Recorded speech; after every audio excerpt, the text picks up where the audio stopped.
When we first started doing Airbnbs and Verbos, Verbo is vacation rental by owner, I believe, and we all know what Airbnb is. When we first started doing that, we would set a budget per night. We want to rent a place for this much per night. This is the low, this is the high. So we'd go ahead and find a place after a lot of searching and discussion and such as that, because my wife has this very specific perspective of what she wants, even though it's not ours. Very specific perspective. So we find it and we log it in and sign up for it. But it never is what we thought it was per night. Never. No. It's way more per night when you do the calculations because of all the fees charged. Now, it'd be really nice, in my opinion, if they didn't do it that way, if they included the per night was by the total, not just this is how much per night, now let's add on all these fees. Because I'm nearly always surprised. Well, not anymore, but I used to be completely surprised when I saw that total. Well, we're going to avoid you being surprised at your closing. Let's take a look at your closing costs right now.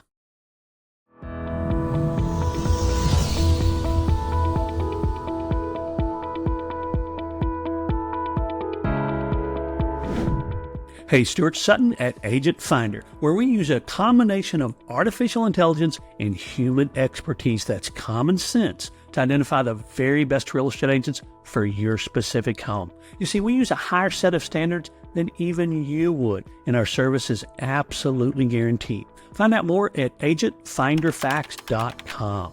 I'm going to cover something that you absolutely need to be aware of, and you need to be sure that your agent is aware of this as well.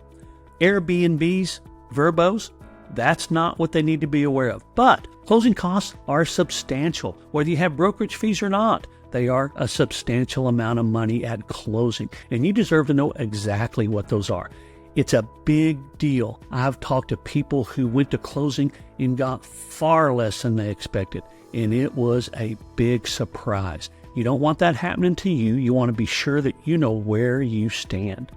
And the nice thing is, it's pretty easy to calculate. It's not very hard. I'll just be blunt. If you run across an agent who doesn't do that for you, you might want to think twice, because this is a pretty easy calculation to do, and it's a service that you should be provided with as a home seller or a home buyer. So that is easy because sellers have specific closing costs and buyers have specific closing costs. Now, the bulk of buyer closing costs are going to be mortgage related. If you're buying a home with cash, they're very nominal. Well, not nominal, but comparatively, I think nominal could be a good word to use. Taxes are prorated, but they're easy to calculate. Too easy. And if you're selling a home and have a mortgage in an escrow account with your lender, that's not hard to calculate as long as the figures are available. And they are right there online on the mortgage company's website. So let's talk about the seller closing costs real quick. They're typically fixed and easy to calculate. The title policy, you can pretty much go online and Google that anytime. Here's the price of the house. What's the policy in my state? Title closing fee, pretty standardized. Attorney's fees, pretty standardized. Brokerage fee based on a percentage, or it's a flat rate. So it's really not hard for your agent to calculate this for you. Don't fall into the myth that buyer and seller just split closing costs. Because that's not the case. As I said before, buyer has specific closing costs. Most of those are mortgage related. Seller closing costs are really relatively fixed and standardized, so not hard at all. A couple of things that throw a little bit of a glitch in this for some real estate agents are tax prorations, but they're not hard. If you own the home on January the 1st and you're closing it on June the 30th, you're going to pay 6 months worth of taxes at closing. That's pretty easy to calculate. What's the total of the taxes for the year?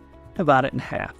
Now, if you're closing on April the 17th, just calculate that number of days. That's not hard either.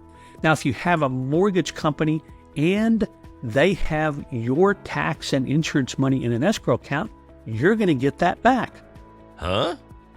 Easy to calculate. Just go online, open your account, see what money you have in there, and you'll know that's coming back to you within 30 days. The insurance policy that you have is going to probably result in a credit. Now, not at closing, but outside of closing. So if you're closing on June the 30th and your insurance policy was initiated on March the 31st, then you have 9 months worth of insurance coming back to you. Again, none of these are very hard. It just takes a little bit of diligence. But as I said, fortunately, net is easy to calculate. So when should you get the net calculation for selling your home or for buying your home? Well, you ought to get it at the time you list the home if you're a seller, and at the time you actually initiate a purchase agreement with your agent or an agreement to work with your agent. They should be able to give you an estimate of what your cost might be. Now, on the buyer side, it's much more challenging because they can vary dramatically based on the type of loan and lender that you go with. So the agent might actually defer to the lender to give you amounts as far as closing costs for a buyer. But as a seller, quite easy, no issues. You should also get an estimate at the time you receive an offer. So if you list a house at a particular price, then an offer comes in at a different price, get another net sheet, get an updated net sheet. Now, if you as a seller are okay with, well, I know that I was asking this and now the offer is this, so I know it's going to be about this much different. Well, that's okay. But it's nice to have kind of a net sheet to remind you anyway. And then what if you counter at a different price? Well, your net's going to be different when you counter. And then when you actually go under contract, what is your estimated closing costs for the contract that you agreed to? And then one more time, after the inspection, if you agree to some concessions, that will be calculated as well. I hope this all makes sense. You simply deserve to know what you're going to get at closing. Don't let that slip by. I put another one up here. This video basically covers details on your contract closing costs. What if you're asked to pay closing costs for the buyer? How's that done? What happens? What's the deal with that? This video covers that, so hope you have a chance to take a look at it. Go ahead and press the like button if you like what you're seeing. Subscribe if you really like what you're seeing. And I do hope to see you on another video.